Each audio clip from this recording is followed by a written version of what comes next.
하나님 말씀은 구약성경 시편 30편입니다.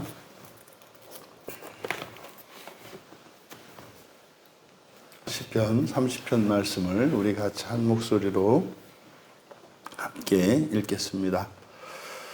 여호와여, 내가 주를 높일 것은 주께서 나를 끌어내사 내 원수로 하여금 나로 말미암아 기뻐하지 못하게 하심이니이다. 여호와 내 하나님이여, 내가 주께 부르짖음에 나를 고치셨나이다.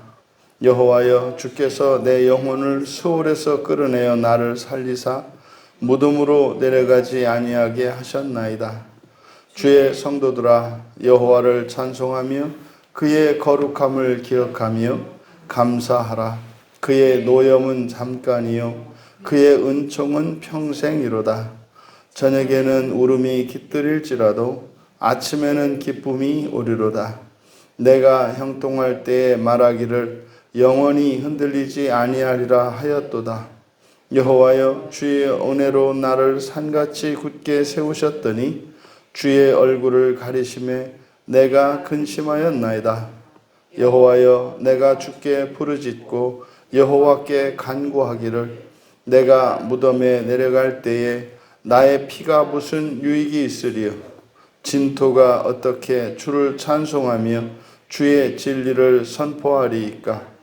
여호와여, 들으시고 내게 은혜를 베푸소서. 여호와여, 나를 돕는 자가 되소서 하였나이다. 주께서 나의 슬픔이 변하여 내게 춤이 되게 하시며 나의 베옷으로 벗기고 기쁨으로 띠띠우셨나이다.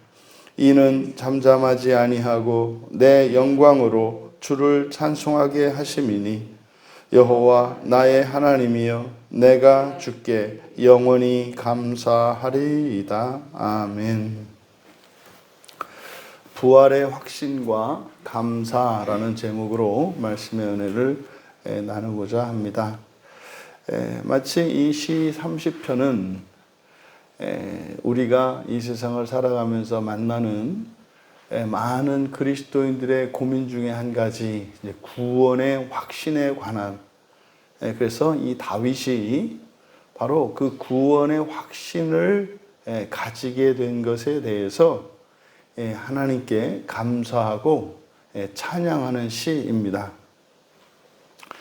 전체 12연으로 되어 있는 이 시는 마찬가지로 이제 3년으로 12절로 되어 있는 이 시가 이제 3년으로 구별할 수 있겠는데, 첫 번째 제1년에 해당하는 것은 1절에서 3절인데, 이것은 내가 주를 높이는 이유, 그러니까 시인이 주를 높이는 이유입니다.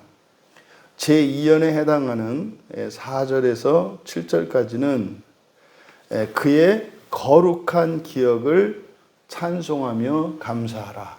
그의 거룩한 기억을 찬송하며 감사하라.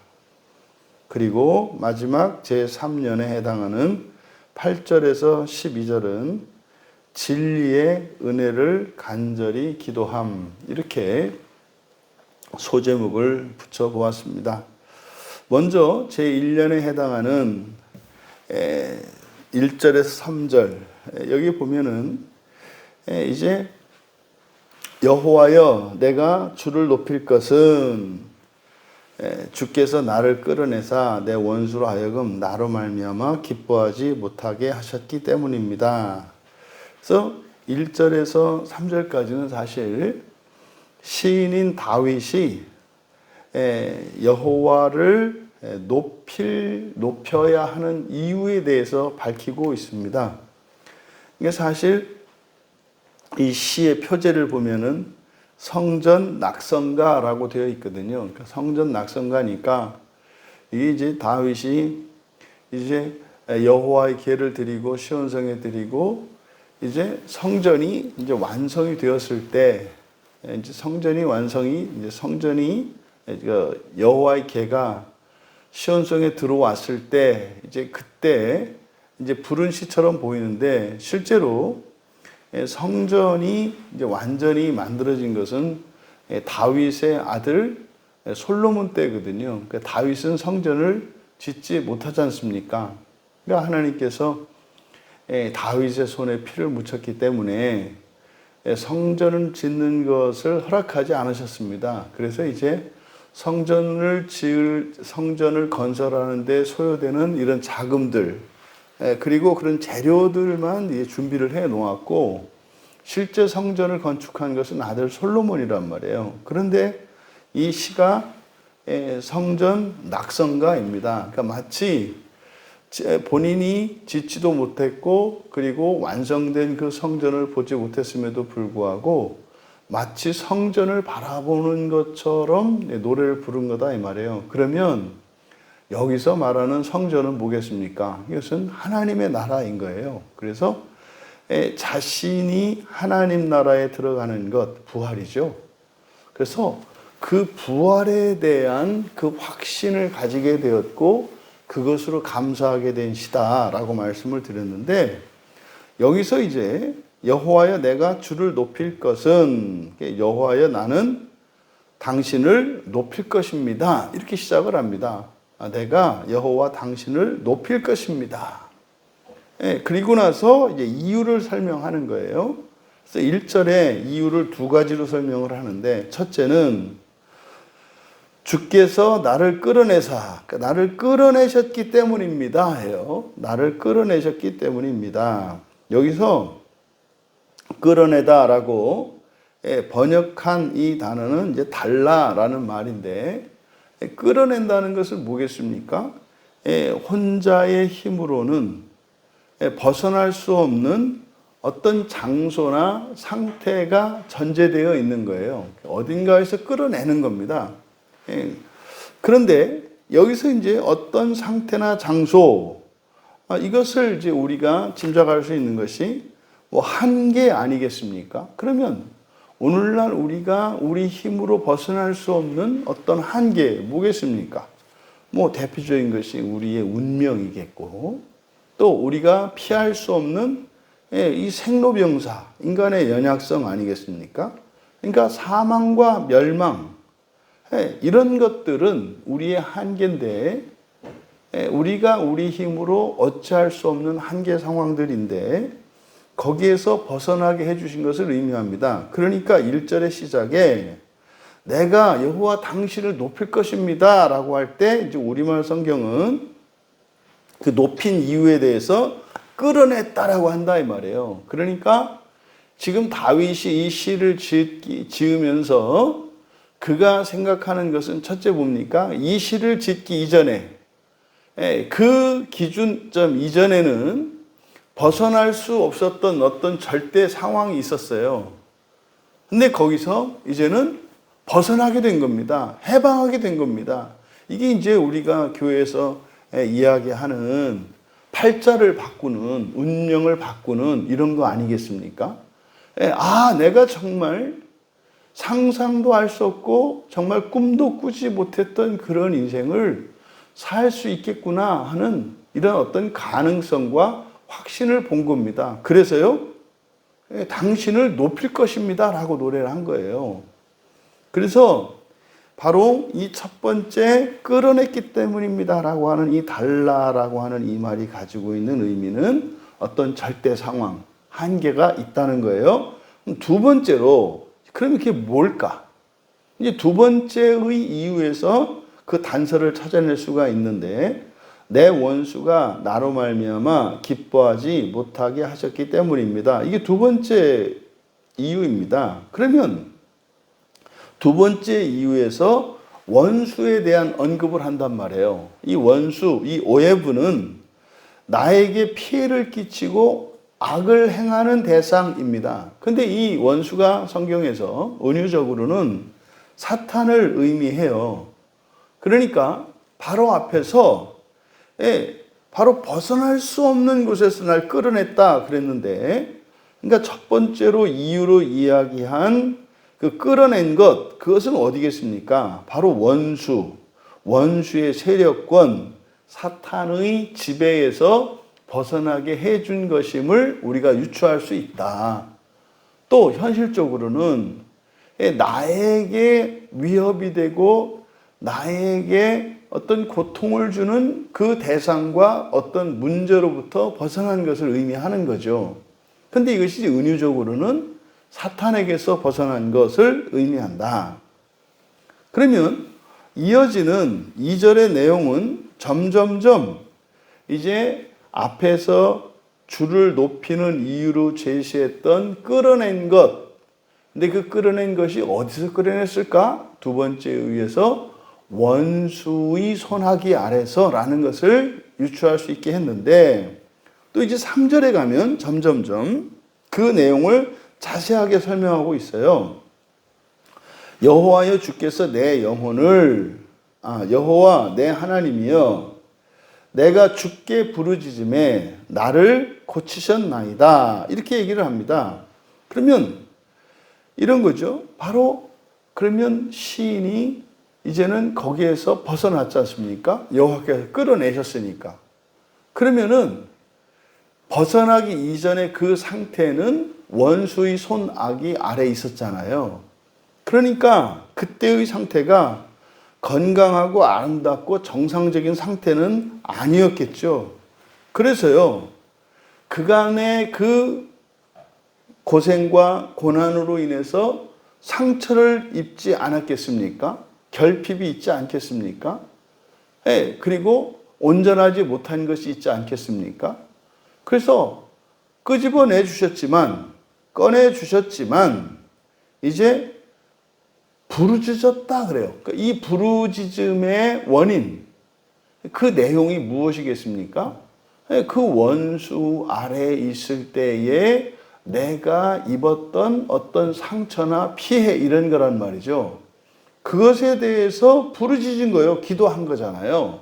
그랬더니 당신은 나를 치료하셨습니다. 이게 여호와 라파 이렇게 되는 거죠. 치료하시는 하나님, 나를 치료해 주셨습니다. 세 번째로 여호와 당신께서 내 생명을 수월에서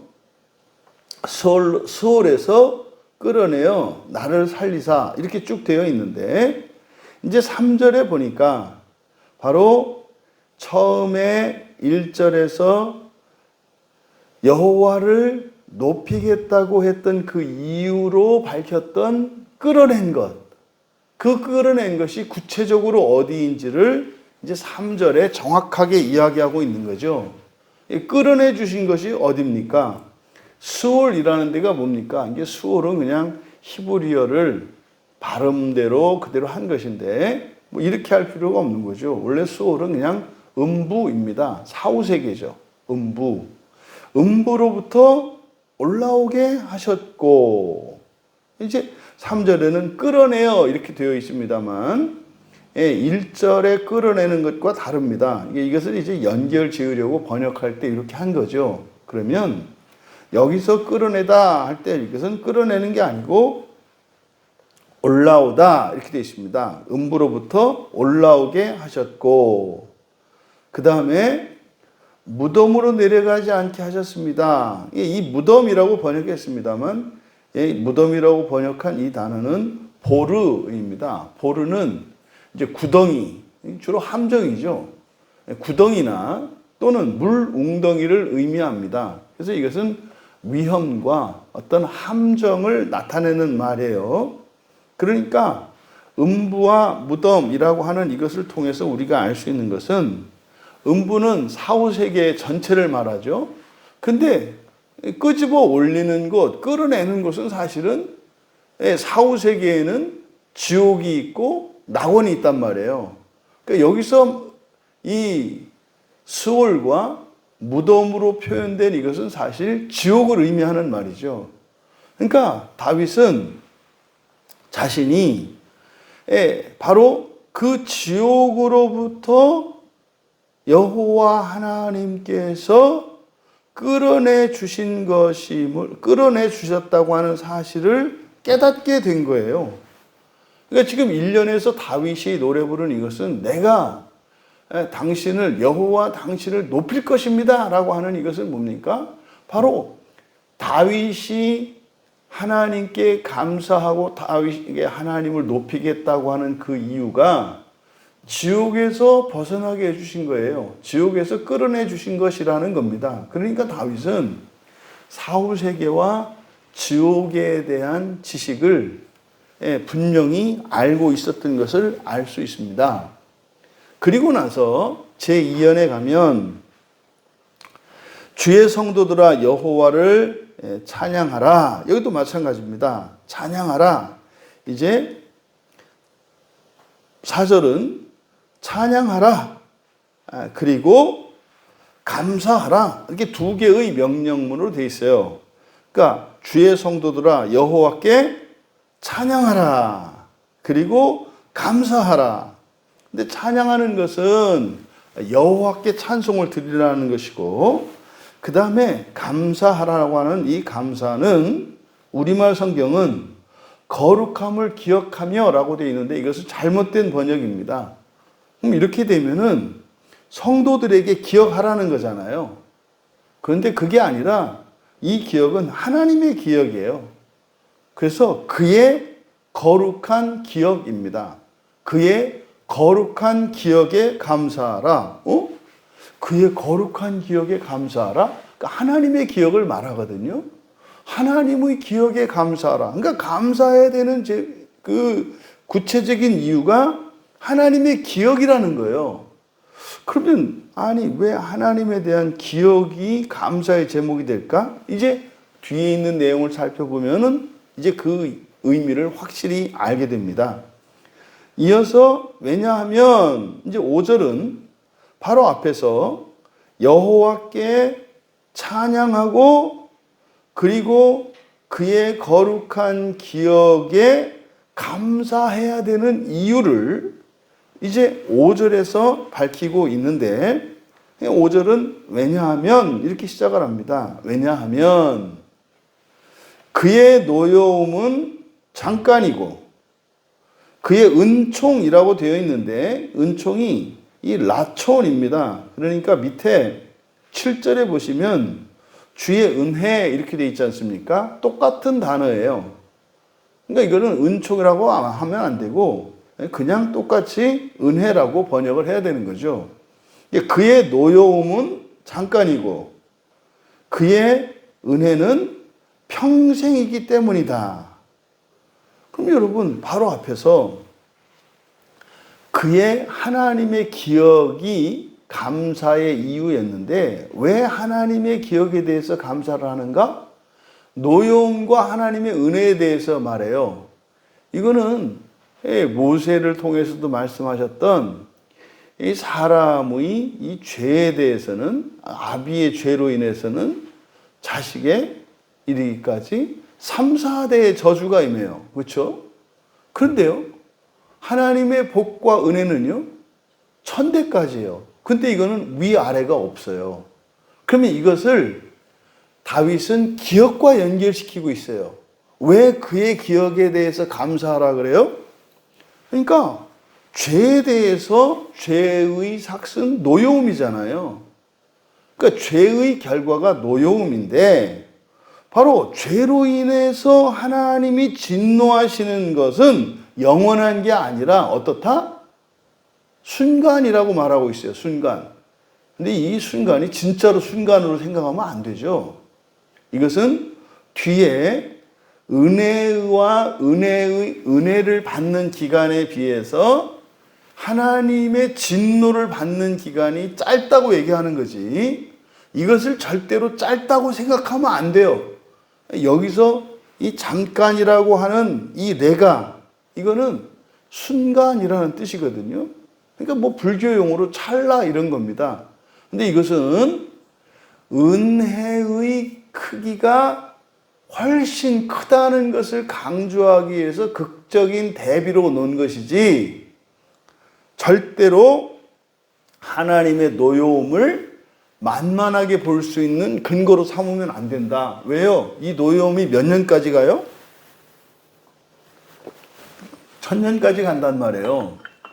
1000년이라는 시간이 단순한 시간이 아니라고요. 그런데 그러함에도 불구하고 하나님의 은혜의 기간에 비하면 하나님의 은혜는 무한하니까 잠깐이라고 표현했을 뿐이다. 그래서 이런 걸 가지고 내가 중에 한번 뭐 지옥에 잠깐 갔다 오지 이렇게 생각할 오해의 소지가 있기 때문에 말씀을 드리는 거예요. 그 다음에 두 번째로 저녁 내내 그 울음이 또 저녁에는 울음이 깃들지라도 아침에는 기쁨이 오리로다. 이게 무슨 말입니까? 저녁 내내 울더라도 그러니까 사실은 밤은 한계가 있죠. 끝난다는 뜻이죠. 그러니까 밤새 운다고 할지라도 아침이 되면 뭐가 찾아온다? 기쁨이 찾아온다. 그래서 이것은 낮과 밤의 대조를 통해서 밤은 슬픔과 울음으로, 낮은 기쁨으로 이야기했습니다. 그럼 여러분, 이거를 현세적으로 보세요. 어차피 하루에 낮과 밤이 계속 바뀌어요. 그러면 위에서 이야기했던 은혜의 평생, 이 평생이라고 번역을 했습니다만 이게 하이거든요. 이게 살아있는, 그러니까 은혜는 가실 날이 없다, 마를 날이 없다 이런 뜻이에요. 노여움은 잠깐 있는 것이고, 그러면 아침에 찾아오는 기쁨과 저녁에는 슬픔이에요. 그러면 하루를 기준으로 우리가 사는 이 세상으로 보면은 뭐 밤새 울다 웃다 교차하는 거지 않습니까? 이 세상은. 그런데 지금 여기서 말하는 것은 그런 개념이 아니에요. 여기서 말하는 아침은 어떤 아침이겠어요? 어둠이 없는 영원한 아침을 말하는 거겠죠. 그래서 이 아침은 이제 계시록을 통해서 어둠이 사라지는 때가 온다는 것을 알고 이 시를 읽으면 이것은 바로 종말에 대한 이야기인 것을 알 수가 있어요. 그래서 사는 동안 괴로움을 겪고 심지어 죽어서 지옥에 간다 할지라도 반드시 뭐 한다는 거예요? 아침이 온다, 부활이 온다는 사실을 다윗이 깨달은 겁니다. 사람은요, 심판을 받습니다. 그런데 그 받는 심판이라고 하는 것은 영원한 게 아니라 어떻다? 지나간다 이 말이에요. 지나간다. 그래서 지금 우리가 알고 있는 것처럼 영원으로 번역한, 영원한이라고 번역한 구약 성경의 이 올람이라고 하는 말과 신약 성경의 이 아이온이라고 하는 이 말이 무한한 시간이 아니라 끝이 있는 시간이라고 했지 않습니까? 그것을 분명하게 다윗이 여기서 말씀하고 있어요. 그런데 말이죠. 그 이전에는 어땠을까? 이게 6절과 7절에서 밝히는 내용이에요. 내가 형통할 때에 6절에 그리고 7절에 보면은 7절의 끝에 가면 주의 얼굴을 가리심에, 그러니까 형통할 때와 가리실 때 완전히 달라요. 내가 형통할 때, 평화로울 때입니다. 형통이 샬롬이니까 평화로울 때예요. 말하기를 영원히 흔들리지 아니하리라. 이거는 마치 베드로가 예수님 앞에 고백했던 그 장면이 생각나지 않아요? 저는 절대로 죽어도 주님을 버리지 않겠습니다. 이게 뭐예요? 이게 은혜가 있을 때, 형통할 때 말하기를 내가 주님을 왜 떠나요? 내가 교회를 왜 떠나요? 내가 신앙을 왜 버려요? 뭐 이럴 때가 있죠. 그럴 때는요, 은혜를 주시기 때문에 흔들리지 않는 거죠. 산같이 굳게 세우셨더니. 그러니까 내가 예수님을 믿습니다. 절대로 배반하지 않겠습니다. 내가 정말 은혜를 받으면서 경건한 삶을 살겠습니다. 이게 어떤 때예요? 형통할 때고요. 주의 은혜가 있을 때란 말이에요. 그런데 순식간에 주의 얼굴이 가리심에 은혜가 떨어진 거죠. 은혜가 사라진 거죠. 그랬더니 어땠어요? 내가 근심하다. 이건 바할입니다. 당황하다, 놀랬다 이 말이에요. 그러니까 앞에서 흔들리지 않는다의 반대말이에요. 굳건하다의 반대말이에요. 이것은 놀라고 까무라치고 그러는 겁니다. 그러니까 지금 다윗은 자신이 반드시 부활하게 된다는 사실을 알았어요. 근데 그 이전에는 어땠다는 거예요? 언제는 확신했다가 언제는 또 불확실했다가, 이게 이제 오늘날 살아가는 많은 그리스도인들의 상태를 말하는 거죠. 과거에 자신이 그랬다라고 말하는 겁니다. 그러니까요, 참된 이 부활의 진리를 깨닫기 이전에 확신과 불확신이 교차하면서 불안해했던 과거의 자신을 기억하고 있어요. 6절과 7절에서. 그리고 8절에 이제 3년에 해당하는 8절에서 12절. 그럼 어떻게 해서 이런 깨달음을 다윗이 얻게 되었는가를 이제 제 3년에서 밝힙니다. 내가 주께 부르짖고 그리고 간구하기를, 내가 무덤에 내려갈 때 나의 피가 무슨 유익이 있으리요? 진토가 어떻게 찬송하며 주의 진리를 선포하겠습니까? 그런 거죠. 그 불안했기 때문에 하나님께 계속 은혜를 구하며 기도한 거예요. 어떻게요? 바로 자기가 죽어서 지옥에 갈 것에 대한 두려움이 있었잖아요. 내가 무덤에 내려가면 내 피, 생명이잖아요. 살아있는들 이게 무슨 유익이겠는가? 오히려 고통이죠. 또 진토가 어떻게? 진토는 이제 자신을 흙으로 보는 거죠. 그러니까 거기서 어떻게 찬송할 수 있고 진리를 선포할 수 있겠는가? 그래서요, 계속 기도하는 거예요. 여호와여 들으십시오. 내게 은혜를 베풀어 주십시오. 여호와는 나를 돕는 자가 되소서 도와주십시오라고. 그러니까 그 진리를 깨닫기 전에는 이렇게 불안해하고 기도했어요. 이게 우리 집사님 한 분도 그러잖아요. 내가 부활을 확신할 수가 없는데, 내가 진짜 뭐 부활 하는데 또 첫째 부활 이런 걸 하는데 실감이 안 난다. 실감이 안 난다. 그래서 어떻게 하라고요? 하나님께 은혜를 구하라고요. 뭐 할 수 있도록? 내 마음이 그것을 믿을 수 있도록. 그래서 내 마음이 그것을 믿고 이해할 수 있도록. 그래서 확신할 수 있도록 구해야 된다고 말씀을 드렸잖아요. 그러니까 다윗이 그렇게 했다는 거예요. 그렇게 했다는 거예요. 어떻게 하면 내가 구원받은 것도 같고 구원받지 않은 것도 같고, 내가 지옥을 거치지 않고 첫째 부활에 참여할 것도 같고, 아니면 내가 지옥에 조금 들어가기도 할 것도 같고 불안했다 이 말이에요. 그래서요, 간절히 하나님의 은혜를 구하며 기도했다는 거예요. 뭐 때문에? 지옥에 대한 두려움 때문에. 두려움 때문에. 그때 11절에서 주께서 나의 슬픔이 변하여 내게 춤이 되게 하셨고 나의 베옷을 벗기고 기쁨으로 띠띠우셨나이다. 뭡니다? 기도 응답이에요.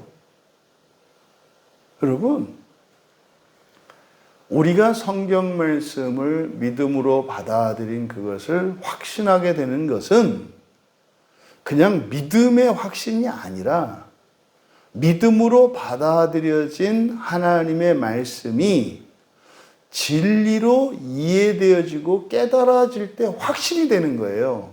그것도 없이 그냥 의지적으로 자기 확신이 강한 사람들이 있어요. 그건 옛날부터 고집 셌던 사람들. 그것을 확신과 하나님, 우리가 이 부활에 대한 확신을 이게 강한 신념과 이렇게 믿음으로 받아들인 하나님의 진리를 깨달아서 알게 됨으로써 얻는 확신과 이거를 혼동하면 안 돼요. 근데 지금 이 10절과 11절 사이, 이 사이에는 오랜 기다림이 있었고 많은 변화가 있었고 회개가 있었고 이런 전인격적인 변화가 있었던 겁니다. 그래서요, 드디어 부활의 진리를 깨달았다는 거죠. 그럼 여기서 말하는 슬픔은 뭐겠습니까? 내가 지옥에 갈 수도 있을지도, 갈 수도 있다는 가능성으로 인한 슬픔이죠. 여기서 춤은 뭐겠습니까? 이거는 내가 지옥에 가지 않고 부활할 수 있겠구나. 그러니까 드디어 춤을 출 수 있게 된 거죠. 베옷은 뭡니까? 죽어서 입는 옷이잖아요. 무덤에 들어가는 옷이고 지옥에 들어가는 거잖아요. 기쁨에 띠띠었다는 게 뭐겠습니까? 세마포로 갈아입고 주님의 신부되어 하나님 나라의 혼인잔치에 참여한다는 거잖아요.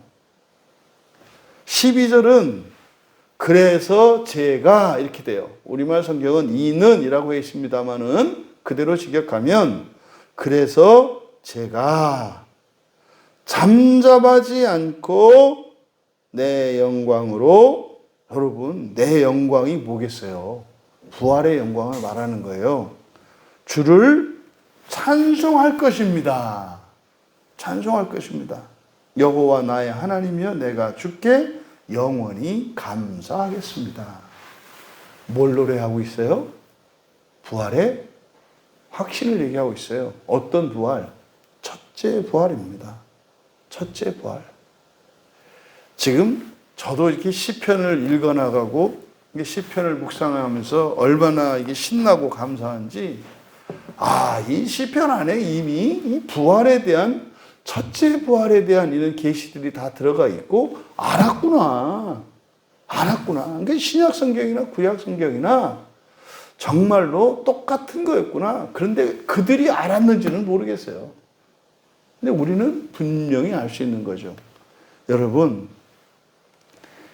여러분들은 첫째 부활에 대한 확신을 가질 수 있는 것일까요? 없는 것일까요? 있는 겁니다. 첫째 부활에 대한 확신을 가질 수가 있는 거예요.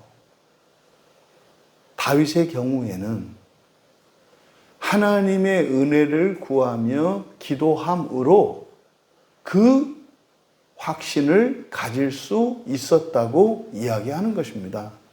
그러니까 이 기도의 신비가, 기독교의 이 기도의 신비가 여기에 있는 거죠. 그저 이 세상을 살아가는데 어떤 필요를 구하는 기도, 네, 필요합니다. 예, 응답되고 그것이 우리의 능력인 것은 틀림없습니다. 그런데 다른 어떤 종교의 그런 기도에도 그런 건 다 포함되어 있어요. 그런데 기독교에서만 할 수 있는 이 기도의 기쁨과 감사, 그 능력 무엇이에요? 부활에 대한 그 진리를 깨닫게 해주시는 일이 기도 가운데 있다는 거예요. 근데 거기에 대한, 그 기도에 대한 필요 조건이 뭐였어요?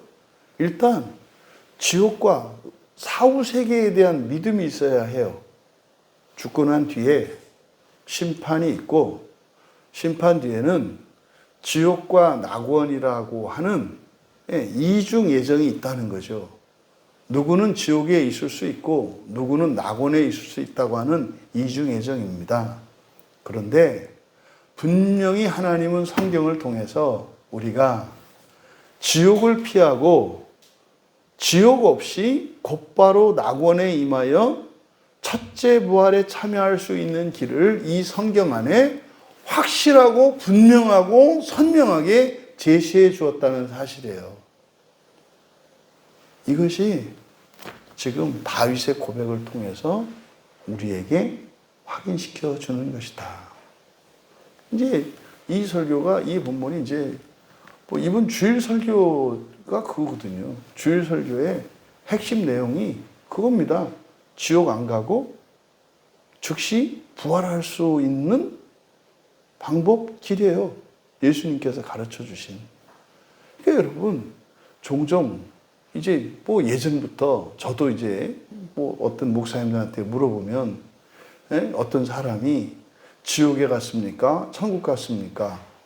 그걸 알 수 있습니까? 없습니까? 없다고 말을 해요. 그러면 지금 이 시편 30편을 지은 다윗의 이 시는 뭡니까? 그냥 지은 거예요? 아니에요. 이거는 하나님의 계시입니다.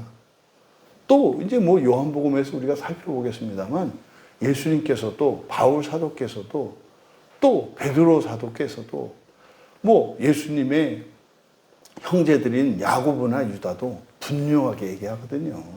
분명하게 얘기하거든요. 여러분이 자기의 어떤 강한 신념이 아니라 믿음으로 받아들인 하나님의 말씀이 깨달아지고 이해되어져서 흔들리지 않는 요동하는, 그래서 하나님을 높이고 하나님을 감사하고 찬양하지 않을 수 없는 그런 부활의 확신을 가지시는 복이 임하기를 주님의 이름으로 축원합니다. 존귀하신 하나님, 이 시를 지었던 다윗이 가졌던 그 첫째 부활에 대한 확신과 그로 인한 감사와 찬양이 사랑하는 우리 지체들의 것이 되기를 원합니다. 오직 하나님의 말씀을 따라 우리 주 예수 그리스도께서 내어주신 그 부활의 길을 확신 안에서 걸어가며 살아가며 찬양하고 감사하는 저희 모든 지체들이 다 되게 하옵소서. 감사하며 예수님의 이름으로 기도하옵나이다.